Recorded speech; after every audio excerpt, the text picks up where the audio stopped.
Hey folks, welcome to a bit of a 2023 channel update for the main Golden Bolt channel, as well as the Patreon Q&A for the month of December 2022. The video got a little bit pushed back because starting around Christmas, there was a lot of construction going on near my house, and that led to me being awake, very annoyed at 7 a.m., and then the construction noises not stopping until after the sun went down. And so between that and me being very tired by that point in the day from other work that I'm trying to do, and then having to do unrelated voiceover for videos late at night just to avoid hammering noises and yelling, this got a little pushed back, so my apologies on that. As far as the 2023 update goes, I don't have a ton to say as far as, like, look forward to this, because I don't really want to announce too much, because every time I do tease something, there's always a chance that something falls through, or my whims change a little bit, and I push one project back in pursuit of another, and you know, a couple of those community posts that I've made have had teasers for videos that then take a little while longer to come out due to that or some other situations or circumstances outside of my control, such as sponsors moving their timelines around, which makes me have to change which video goes where to best fulfill all of those obligations. So I'm not going to announce any specific projects. I will say that vaguely, one of the series I really want to tackle is the 3D Mario Saga later this year, hopefully. That might completely change later this year, but I've been wanting to go back and play some of the 3D Marios for a while, and I think that'd be a good follow-up to the consistent running, like, retrospective 3D platformer saga that I did with Ratchet and Clank. And to recap 2022 a little bit here, the channel doubled in size in 2022, and we finished off the Ratchet saga after, as far as you guys had seen, 15 or 16 months of videos, and as far as I had done, 22 to 23 months or so of work, because I started production in September of 2020 with my research, my gameplay, all that sort of stuff. And so that was a huge weight off of me getting that done, and being able to fully, for the time being, wipe my hands of the pressure I put on myself to get those videos as perfect as I could for me. You know, I made those videos because I wanted someone to have made videos that I wanted to fully consume about that series, to cover them in the way that I always wanted to see them covered, and to really talk about the full story behind them, and behind a series that generally people just kind of say, yeah, it's pretty good, and then the fans kind of go really deep into the weeds, and it ends up getting kind of weird sometimes when they do that. So I'm very proud with how that series turned out. I'm even prouder of the fact that you know, folks at the folks involved in production of those games have watched those videos, and that they've reached such a wide audience. Some of those, I think most of those at this point, are the #1 like video of a reviewy, retrospective-y, not just gameplay style, for each of their respective games, with one or two exceptions, like the PS4 Ratchet. That one's not going to pass the super viral one that came out, you know, 5-6 years back. That's just not going to happen. But yeah, it's just wild. So I'm proud to have finished off that saga, and I was excited to finally get into clearing up some projects that I really wanted to make throughout that Ratchet saga that I just didn't have the time or the energy to start when I was pouring so much time into Ratchet. You know, the as I call it, the fuck around era that came out right after Ratchet, when I did the multi-disc games video. Croc came a little before that, but like Dig Dug, stuff like that I wanted to kind of test out, as I do every handful of months, to see what percentage of my audience is willing to watch literally whatever I put out, and those were good tests of those things, and it was a really good response to a lot of them. You know, it made me see that, okay, generally you guys are willing to go along for the ride with anything that I throw together, and that gives me a lot of freedom to fuck around further. So, for example, I want to make a sequel video to that multi-disc video covering another sort of weird random piece of gaming, not history, but concepts, like a multi-disc concept that I wanted to do last year that I ended up putting off a little bit because I wanted to be able to do it right. And then besides that, I've been very proud of the post-Ratchet docu-retrospective thing that I do. I think a lot of the formatting has really come into its own for me, in my opinion. You know, good job, me. You know, stuff like that Sonic Team video, I think, is the proudest I am of a video in terms of how that video is structured, and the chapter breaks of that, stuff that I couldn't really do with Ratchet as well. And stuff that I then followed through on, and when I redid the whole PlayStation All-Stars video from scratch, and was able to do it in the way that I envisioned that I would have done it 5 years ago when I had originally put that video out. So, yeah, very proud of how 2022 turned out. I'm already preemptively proud of how I know 2023 is going to turn out, because this is the year we get that 100K play button, probably around mid-spring, if not, maybe a little later if I'm off the ball on producing things, maybe a little sooner if I'm on the ball about getting stuff out, and, one of them hits the algorithm in a really good way like Multidisc did, and reaches a lot of new viewers, beyond the somehow few 100,000 of you guys that watch the regular stuff that I do. And, not all of those folks are subscribed, and that's totally cool as well. But that video really hit. I think it's my #1 subscribed video as far as driving subscriptions go. So that's kind of wild. I think that's everything as far as projects go that I want to kind of like vaguely tease for 2023. I'm feeling pretty good about being able to bang out some of those longer form videos and some shorter form ones in tandem. Ty took a little longer than I hoped it would. I recorded a lot of the Ty stuff much earlier in the fall, but stuff got in the way, and I realized that October is just a bad month for me for some reason. I just don't put videos out in October. So I'm going to try and plan around that and just take a vacation in October this year, maybe, rather than be stressed about not doing work and then continue to not doing the work that I should be doing, and instead prepping for future, further down the road work. It's one of my bad habits. But yeah, so as far as 2022 and 2023 goes, that's about everything. Once again, I want to say thank you to everyone who's been supporting over the last few years. It's been a wild trip, and it's only going to get better, especially this year, because I have another big project in store with a bunch of my friends in the creator sphere. You're going to get to see a lot more of us pretty soon. I don't want to announce anything just yet, but it's coming. We've got a lot of planning in store over the last few months for it, and I'm very, very excited to share that with you, probably around March-ish. So stay tuned for that. Anyway, I'm going to jump into the Patreon Q&A section here. I don't think I missed anything as far as what I wanted to talk about for the year update, because there really wasn't much of an update. Sorry, 7 minutes into this video. Oops. So I'm going to start with one question to get out of the way, because this is a good one that people ask me all the time. And this is from Goldstorm, who asks, the new Discord subscription thing that exists from the other week. That's a new thing that Discord's doing for a bit of context, where people can support you directly through Discord now, and there's like a paid Discord server option. I haven't done that yet on my Discord because I don't know, I didn't really do enough research into it to figure out if it's something I should really do, and how it combines into other monetization, methods as far as that stuff goes. But anyway, Goldstorm asks, that Discord subscription thing made me want to ask your extended thoughts about the various creator tip jar avenues between Twitch subs, YouTube memberships, Patreon, and which of them you find most beneficial to you and or most convenient to work with from your end. And I thought about making a video on this at some point in its own separate thing, because people ask this pretty frequently, and I haven't made it yet because it feels a little beggy if I do. So I didn't want to make people think that I'm asking them to or encouraging them to support me beyond, if you want to, cool. That's really all it is. If you want to, cool. You get Discord access, just so that I can kind of keep a little cap on any really weird people that come in. I've had people that joined friend servers just to harass me about my opinions on Sonic Adventure 2. Y'all are weird sometimes, some of you, and so having literally an entry paywall is for my sanity's sake on the Discord, and anyone who's cool after that, I don't even care if you pay or not. It's just kind of for my own sake, because I don't want talking to community and fans and friends to become work, because then I won't do it, and I don't want that to be the avenue I go down. So as far as the different avenues of support, I'll break it down this way.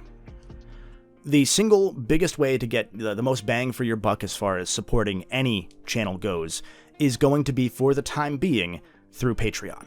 Patreon, depending on when the creator joined Patreon and what level of account they are at, they get anywhere from, I'm going to say, 80-something% to 95% of the money. I'm using rough memory math here, so I might have those numbers a little bit wrong. But like, if you were a founder member of Patreon, so you joined before they changed this back in, I want to say 2021, when you send $1 through Patreon, I am receiving 90-ish to 95 cents of that. If you support through a YouTube membership or through YouTube Super Thanks or anything of that sort, I receive, somewhere around 70 cents of that dollar, of every dollar, somewhere thereabouts. And then with Twitch, it's 50-50. And Twitch is just locked at a 50-50 now, no matter what you do, really. I mean, bits technically don't go 50-50, I think. I always forget, which is bad, because I should know that better. But I don't do Twitch enough. I just kind of, if you send things, I'm very grateful. I don't question which platform you send things on, because whichever one is most convenient for you, I'm very grateful either way. But if you want to talk about which way is the best way to actually get most of your money to go to the creator and not the platform, it's Patreon. As far as the different benefits that I am able to give, Patreon is generally the easiest one as well, because Twitch subs, they kind of just get notified when I drop something in the Discord for video stuff, but Twitch subs are mostly paying for, emotes or just to support or anything. They're not really there for the video content. It's a different subset of audience.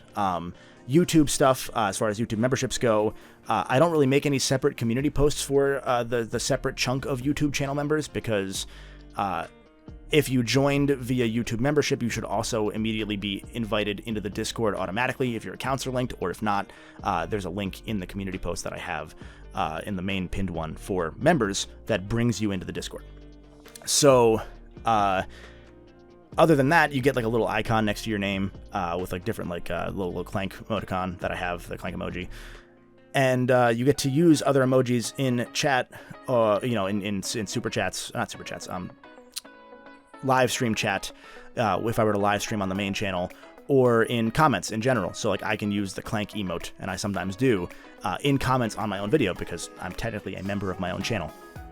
And I kind of wish there was a way to cross all those over. I'd love to be able to give access, an honorary membership to patrons, so they could have those things, but I can't. So, and I can't even cross that across channels. So if I were to stream, it would be on the second channel, because there's some weird algorithmic stuff to streaming on your main channel, usually. And so then people would have to become a member of my second channel to get emotes on that. So that's why I've so far stuck to Twitch for the time being. So yeah, that's the gist of that. There are other ones like coffee and everything. I don't have those. Merch, as far as my merch goes, if you support through merch, I have most of that currently priced essentially at cost. So I work with my buddy Moriarty. He runs a merch supplier front thing, and he's able to set the prices at whatever he wants. So usually, if you bought a shirt from another merch site that I may have been attached to, like a Spreadshirt or whatever, it might cost you $25. I might get like $4 out of that. Instead, I can charge $13 and get like a couple dollars out of that, functionally pretty close to the same. And it's a shirt type and material that I personally like, because usually if you're buying through Spreadshirt or whatever, it's a really crappy Gildan super thick cotton that I just am not fond of at all. So everything I have on my merch fronts is pretty much, for the time being, that might change down the road, priced pretty cheap, so that you can get it for as cheap as you want. And I'm not making a ton off of that. It's just that you can get some cool stuff. That might change pretty soon, actually, I should say. But patrons and channel members, especially patrons, will get a permanent discount on that sort of stuff. That's the way I'm thinking of doing it in the future for that sort of stuff. So that's Goldstorm's question. Thank you for that question. It's a very good one to ask. I have Harry, who also asked, how was #gaming in 2022 for you? What were some hidden gems? What console have you gotten the most out of this year? I would say that the last part of the year, the Switch definitely made a run for it. I got really into the Pokemon train, which I did not expect. I picked up Violet pretty much on a whim because I was watching my two buddies, JTart9, famous Twitch streamer, and Chris Miganos fan. They were playing Pokemon Scarlet together, and I saw Koraidon, and I was like, why does he have wheels, but he doesn't use them? I hate that, so I bought Violet out of spite. And that worked out because all my friends had Scarlet, and I had Violet, so I was able to give them all the Pokemon they might need for their decks. But in the span of like a week, I did everything in that game, and then I bought Legends Arceus, which I had meant to buy months ago, and I didn't. And then I went through all of that and 100% of that in like a week, And a lot of my November was playing Pokemon, and then I played my old copy of Mystery Dungeon DX that I bought back when that came out, that I hadn't had a chance to really play, and I did everything in that. Not everything, actually, that's not true.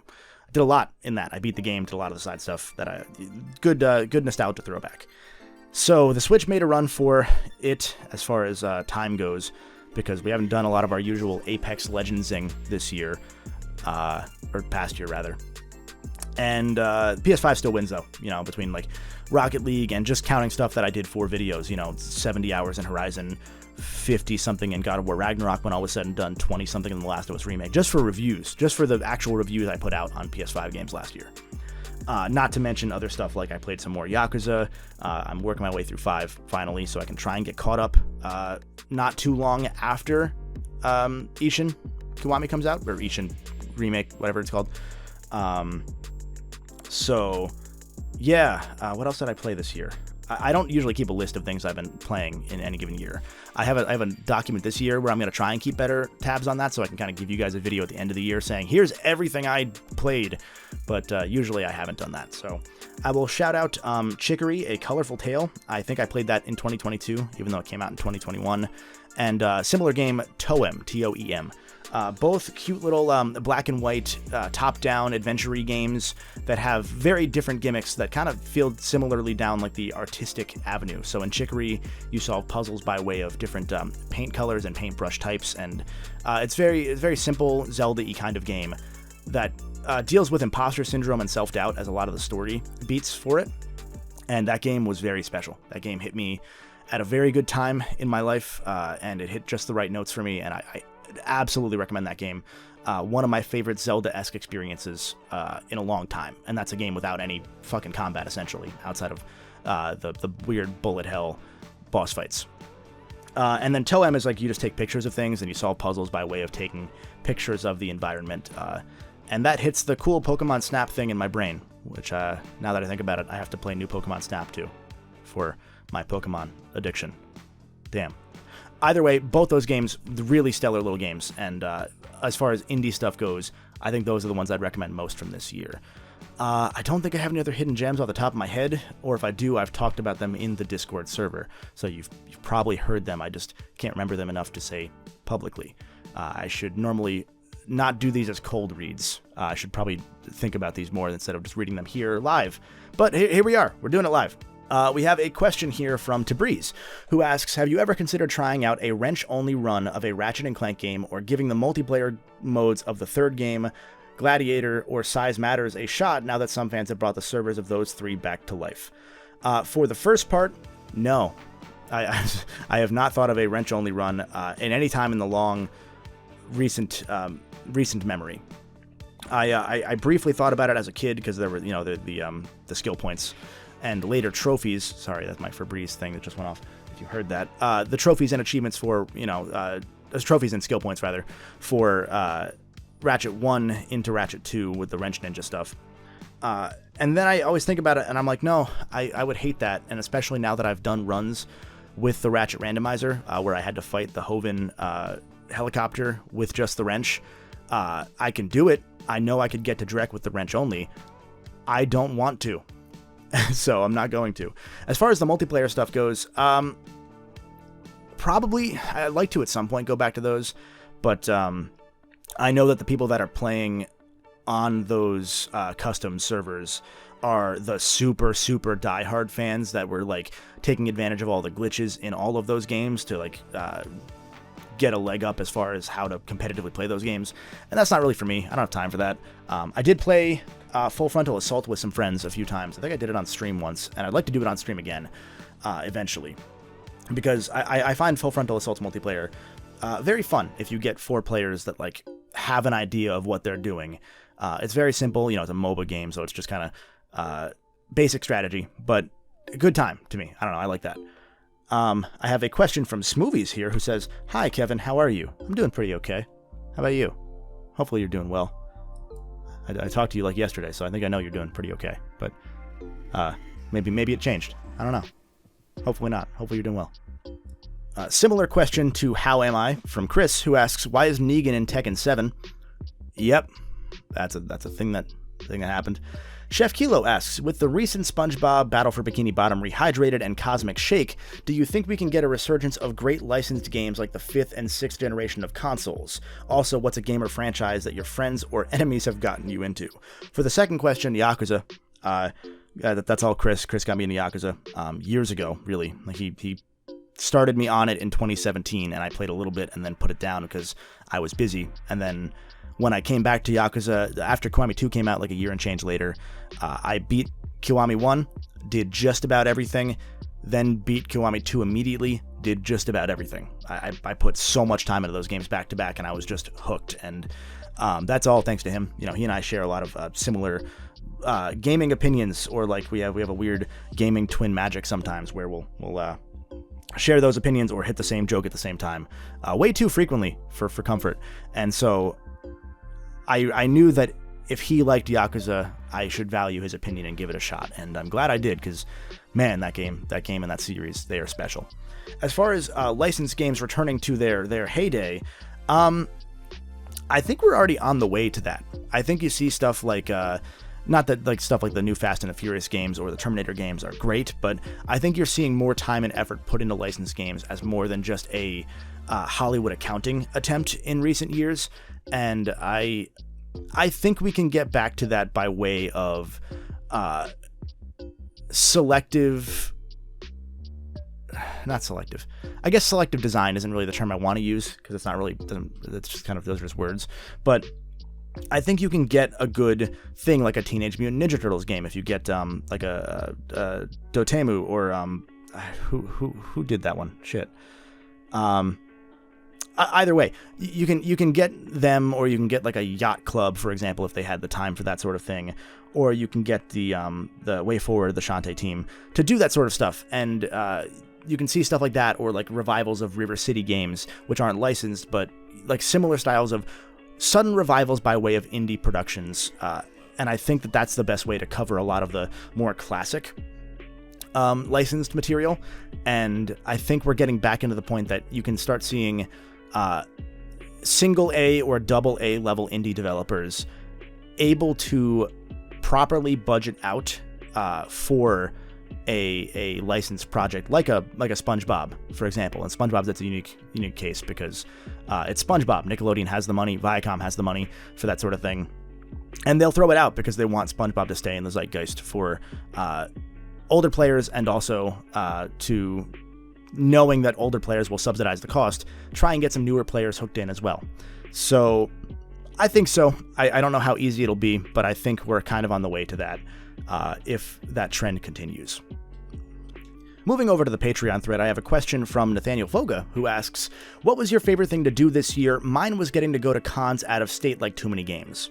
Yeah, probably the same for me. 2022 was a bit of a more hectic and rough year personally, just, random things that went on. I don't share that sort of stuff generally with you guys because most of you don't care. And that's cool. You're here for content. I'm here to provide content. You don't need to hear random things of my personal life. And yeah, so that aside, 2022 was like, there was a lot of stuff that I had to deal with personally, and also a huge influx of work by way of seeing sponsor stuff start flourishing in the last few months. And obviously no one likes doing sponsors. It's one of those things that everyone just accepts that we do. But when the money's there, you take it. Especially, like I said, I think I said earlier in this recording, I'm moving in the next few months, so I'm trying to save up as much as I can to be able to fully furnish the new place and everything, and have myself on the way to having this be a possible actual career of sorts, which is wild. So with how busy life was over the last year or so, I think my favorite thing was also a thing like Too Many Games. Getting to see all my buddies, and even then Too Many Games was really busy for, myself, my buddy Trav, a few of us in our group, because there were so many different people we had to hang out with, obligations we had, because there's such a wide crew of people we're fortunate enough to be friends with and know and network with. And, it's great getting dinner with those people and getting to hang out with those people, and there's never enough time to really do so, because then all those people have their own obligations. And then there's also the weird shit, like standing outside a hotel room, drinking for like 6 hours, I'm sorry, not a hotel room, the whole hotel, I should say. There was a whole thing that happened, and that was pretty cool. I'm just getting to mingle and network and shoot the shit for several hours with a huge ass group of different YouTubers and friends and stuff like that was really cool. And so that's always a great time of the year, and I'm excited to get back out there this year. I have another question from Even Luck, who asks, I've been playing The Last of Us Part 2... Oh, this is going to be a fun response in the comment section. I've been replaying The Last of Us Part 2 lately, and I find the controversy and conversation surrounding the game at its release, and even now, so fascinating. So I wanted to ask, how well do you think the game will have aged by the time Part 3, or even Naughty Dog's next project comes out? First things first, I think their next project is The Last of Us multiplayer game that was supposed to be part of 2 that turned into its own seemingly game-as-a-service game. I'd be surprised if it isn't that. I would be surprised if that isn't announced this year sometime during the run of the show, which starts at the time of recording next week.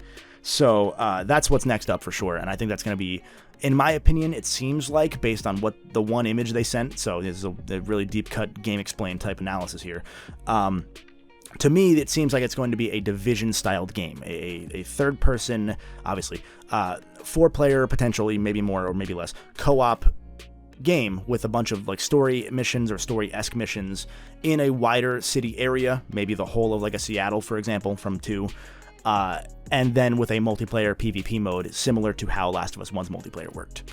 So I think that would work well for them, first off, because you get to see more of the game world and more story bits sprinkled in throughout that, and I think that would do well for them, for one. But to go to your question, I think it depends on which audience we're discussing as far as the response goes, because I think I had checked a few months back, and it was like as of 2021, I want to say, or maybe early 2022, The Last of Us 2 is already over 10 million copies, which is expected. You know, that game's going to sell 10 million copies, and people really tried to bend over backwards to make any sales performance of that game seem negative.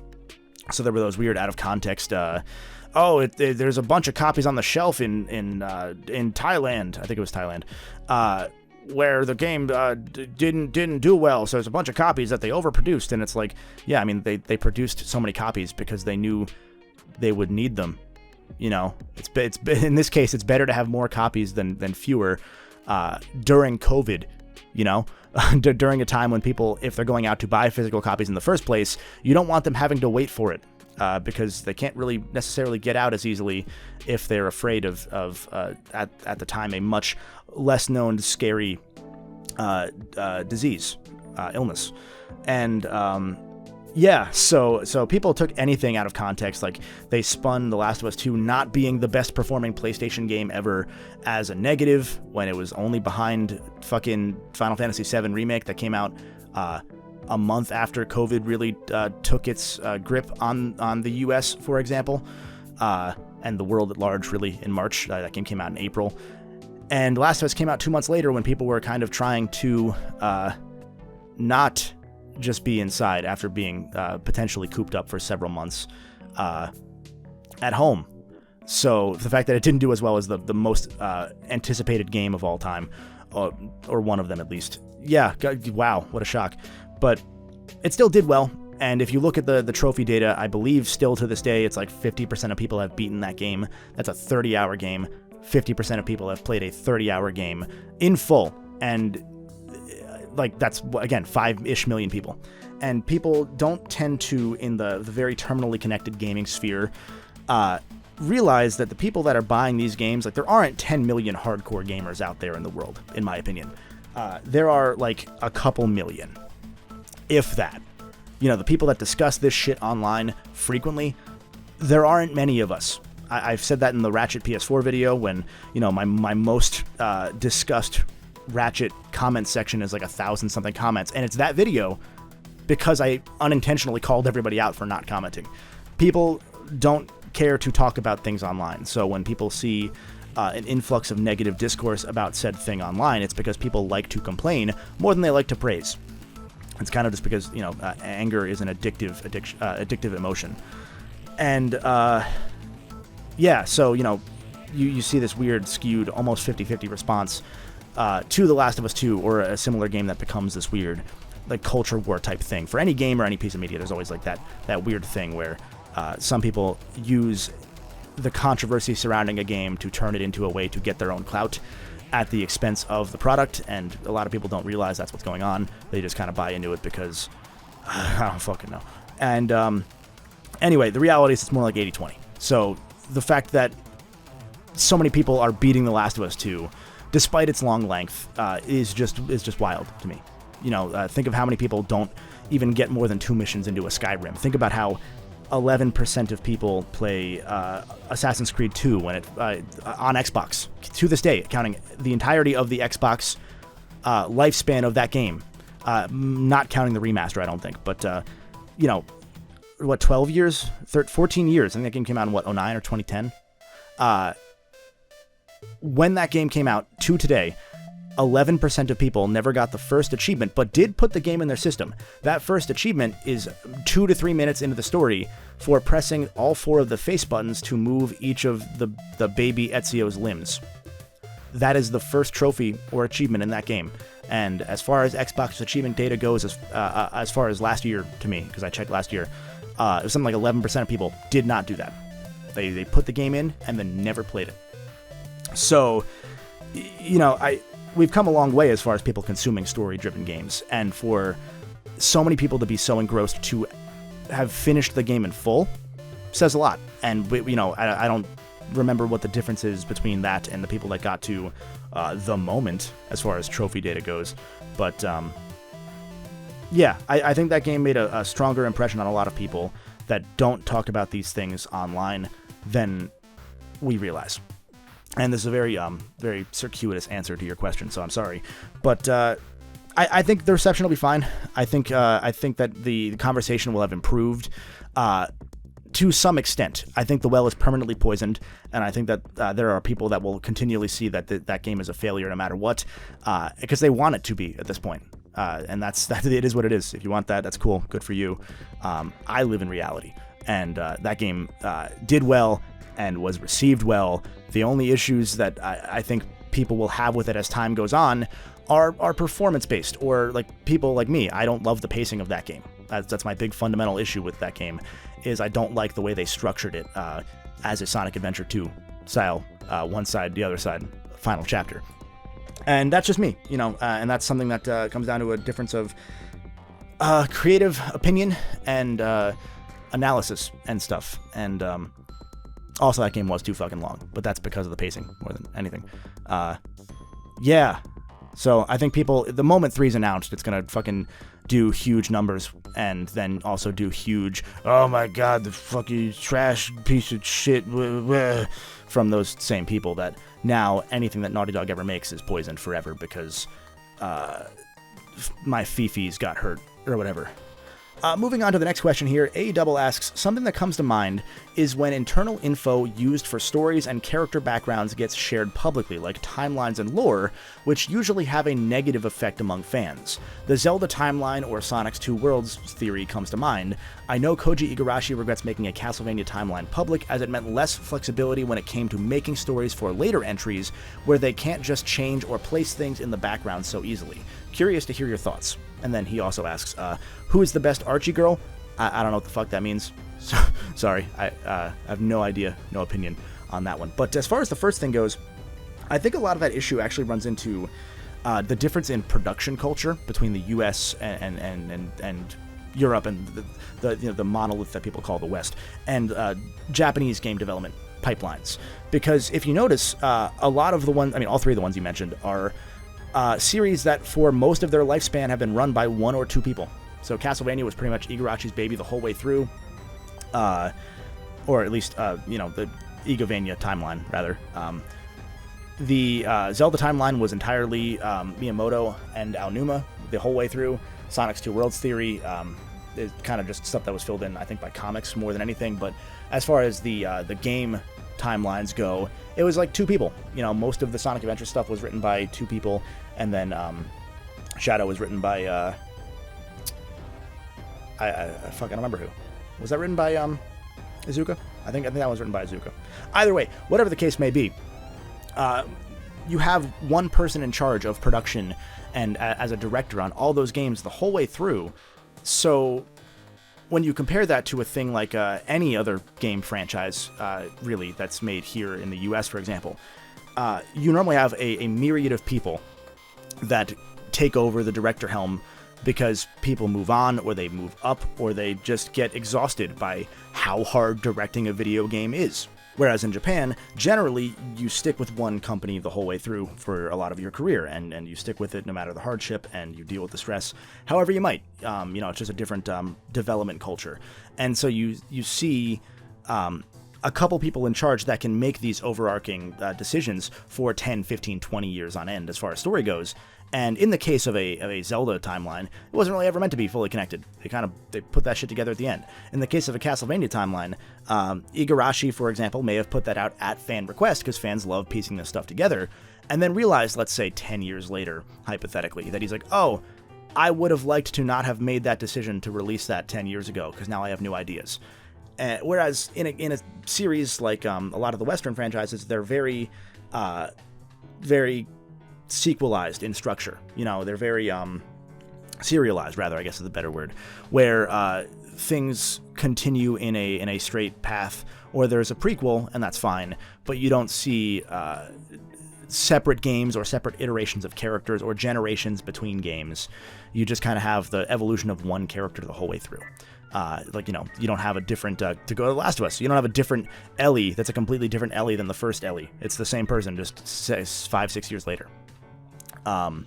So I think that's a lot of it more than anything. That's not really a direct answer to your question as far as like how I feel about it, because I think as a fan, I love doing like timeline analysis and stuff. I love breaking that shit down within reason. And I think as I've done a lot of these videos on different, like, Ratchet, for example, I stopped caring as much because that's like 4 different writers. 2 of them are just committee groups writing, as far as like Ratchet 1 and 2 go, really, just written by committee functionally. And then the more seriously you take that stuff, the harder it all falls apart with a lot of Western games, unless you have a writer that's got that role for the entire run. And even then, most of the time, video game writing is a service to the game design, not the other way around. So different story beats get cut out for time, or they get cut out because they don't fit the mold of the game structure as production develops, for example. So then you just kind of have to like piece holes together. It's like writing a fucking wrestling storyline. Like, something goes wrong, someone gets hurt, you got to rewrite the whole show. And that's just kind of how game writing is the whole way through, unless your director is your writer. And so in those cases, those don't tend to be like games that can really be timelined. So I think the best way to handle it is the Souls way, where you just do shit, and you make shit up and you throw shit together, and you make people think you actually have something in mind when you're really just fucking designing shit. And everyone goes nuts on lore for that stuff. Or like a Fallout, for example. Fallout's very good about this, where the general timeline of things, but you don't know the specific stories of specific places. So things can contradict each other, and they're easier to explain than saying, oh, there's a link before the link in Skyward Sword, even though that's the prequel that's supposed to set up the whole game. There's another one before that, so we can possibly save time and space, but then also the next game after that is the one with Vadi, who's a completely different type of villain that we don't really ever get fully explained as far as why he's there, and all that shit. It's like, I don't care anymore. I've realized that I'm going to play the games and enjoy them and think about them, but I don't think too deeply about them. I made a wrestling reference, so I'm going to jump down to the question that involves a wrestling reference from Philip E., who asks, who says first, over the thousands of hours spent watching or listening to YouTube, the Dave Bautista "They're Allowed" cutaway in the TAC video might be my top YouTube moment of the year. I'm a sucker for weird grammatical humor. Clearly, Guardians of the Galaxy played on this as well. So first off, thank you. I'm glad that was your top YouTube moment of the year. That's fucking A+. I'm proud. Thank you. So that's awesome. Anyway, loved the PlayStation All-Stars Battle Royale video and would love a similar dive into PlayStation Move Heroes, which, like the non-standard Ratchet and Clank games, I shamefully gave up without finishing. Should I hold my breath for some heroes on the move? Thanks. Yeah, so my plan always for Move Heroes was to cover that game after I have covered all 3 of the requisite series So I've covered Sly in full. I've covered Ratchet in full as far as the main story goes. And there's one left. And I'll get there when I get there. I've been slowly easing in some Jack references here and there into some of the more recent videos. I don't think I'm going to cover it this year. There's a chance that I do, but I don't know. I don't know how I want to cover Jack yet. And if I do it, it might just be the whole series in one fucking huge video. And, you know, like the TAC or the TIE videos are. And that's a lot more work with Jack because, I don't know. I don't like Jack 2 very much. Here's my secret. And there's no real reasoning that I can give myself that I will like that game the third time around. You know, I might find things to appreciate, but generally my take as far as producing videos goes, actually this goes into another question, so I'm going to ask that question and then go into this. Thomas asked me, your style of video essays are very informative. They go in depth with the game's production cycle and how they turn out. I would like to know why haven't we seen your personal perspective of these games, and if you might pursue that in the future. So by personal perspective, I mean how content creators like Some Call Me Johnny or NitroRad talk about aspects of the games they love, or give them that good video game go brr moment for them. And to answer that part of the question, I think I do that quite a bit. I just I sandwich it into other parts of the video. So like I'll talk about the things I like and don't like, but they're from the perspective of me analyzing different parts of quality or good game design, in my opinion. But there are times where games are more than the sum of their parts. I said that about TIE. I said that about TAC 3, I think. There are a lot of times that I even PlayStation All-Stars, shit. It's just one of those things where I can say this game's not very good, but I like it, and I say that a lot with stuff like parts of the Ratchet series or parts of Sly. You know, I don't love Sly 3, but it's still a very good game on its own merits. I just don't like a lot of the decisions they made, and I go into what I like and what I don't about those things. So to answer that question, I think I already do. I just I don't do it in its like own separate section, or I don't tend to just hit in the middle of a video with a I can't explain it, but I like this, and because I don't know, that feels like too easy to say. And going back to what Philip's question was, and my comments on Jack 2, I don't tend to cover things if I don't have a positive angle to take away from them at the end. My goal with videos in general is to raise up whatever I am covering, because we are kind of in a world where there's so much negativity fed into even things as stupid and meaningless as video game or art discourse, that I don't try to be negative, even if I'm critical. So I cover things in a way that by the end of the video, I want to show the positives in them, not necessarily for the sake of like toxic positivity or anything, just more in the sense of like, this is somebody's favorite game. Every game ever made is probably somebody's favorite video game. And so I'm not going to just relentlessly shit on something for the sake of shitting on it. And I say that as a bit of growth, because that was my plan with Jack 2 years and years ago, was I was going to make a video shitting on Jack 2, because that game is, in my opinion, a bad video game. And, as time's gone on, I've realized, what does that accomplish? I just piss some people off, and it doesn't do any good. It's just gonna, like, at best, it pisses people off. At worst, it changes the discourse on that game permanently, and then people use my video as some pseudo-argument against a game in forum arguments or Twitter, or they recite my opinions without actually having experienced things themselves to have those opinions. And my opinion should not be a substitute for your experience. So, yeah, I don't know. I share the things I like and don't like about those games. Like I do the video game go burr things. I did that with TIE especially, actually, because those games are traditionally not great, but they had a lot of really fun, greater than the sum of their part moments. And with a thing like Jack, I'm going to look for an angle that isn't just relentlessly negative, because it doesn't feel fun if I just shit on things. And so, for Heroes on the Move, to go back to Philip's original question, once I get to Jack, Heroes on the Move, or Move Heroes rather, it's going to be coming, and that's for sure. I think I covered everything I wanted to as far as those questions go. If I rambled off there and I didn't fully elaborate, let me know in the comments. I'm already 44 minutes in this video, so if you made it this far, let me know. but I'm happy to elaborate more when I have a full head of thoughts behind it, rather than just whatever rambling I just did there. So, yeah. Our final question for the day is from HCSP1, who asks, do you have a game which you really don't like despite being very well received, or a game which you really love but everyone else seems to hate? Give us the hot takes, basically. Well, a lot of people love Jak 2. So to all three of these last questions have been me kind of shitting on Jak 2, apparently. No, that's one of them, though. I think that game got a lot of positive reception due to the era in which it was reviewed and the changes that it made from Jak 1 being seen as a positive, sharp change, when in any other series that would have been fucking just destroyed. Like it does a mature twist, or shift rather than not twist, structurally better than a game like a Shadow the Hedgehog. Don't get me wrong, but I think functionally they're not too far off from one another, because Jak 2 has a pretty nonsensical bullshit story with a bunch of characters that are introduced for one scene only, and just have so much edge leveled in them, all in the sake of pursuing a pseudo GTA styled deeper story that just feels so surface level that it just says nothing but says it forever. It says, it speaks volumes, but those volumes are just the word "the" over and over again, or more accurately, the word "damn" over and over again.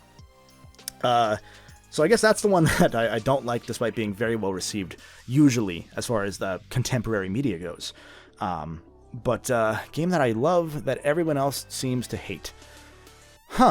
Shit. I'm gonna turn around and look at my games here. Fuck.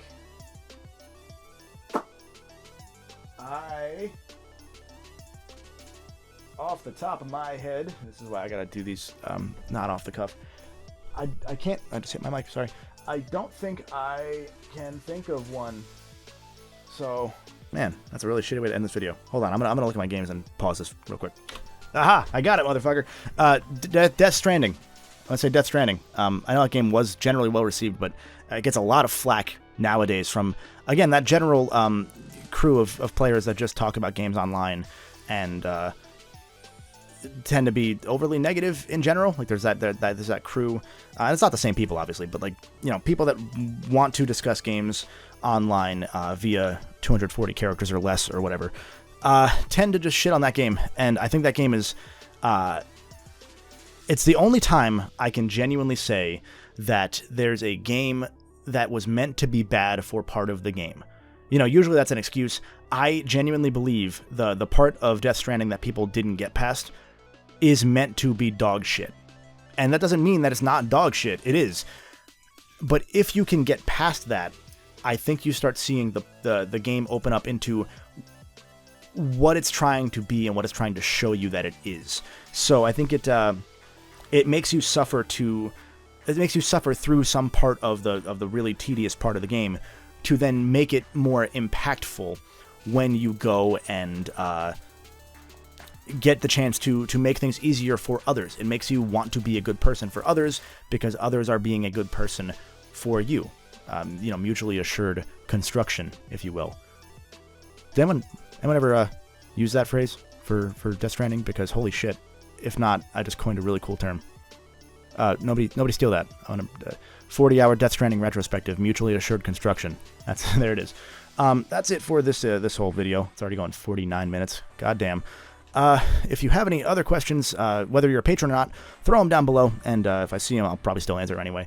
Yeah, let me know what you think about a lot of these things. What do you think about what I have in store for the year that I vaguely told you about, and what you'd like to see from me in 2023, because I do want to know. I want to see what else I can work into my schedule as time goes on. So thank you again for tuning in. If you've made it a whole hour of this the Golden Bolt podcast, as always, until next time, stay golden.